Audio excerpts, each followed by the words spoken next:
Good day, RosterElf community.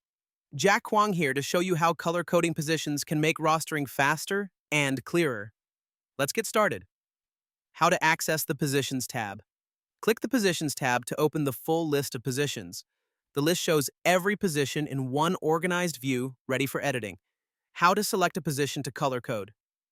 Click the position name you want to update. A settings window appears.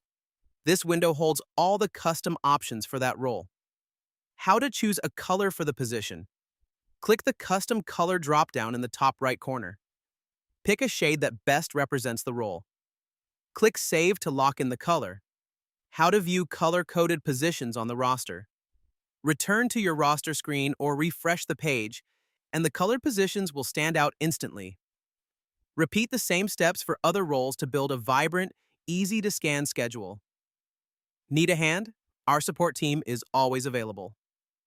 Happy rostering!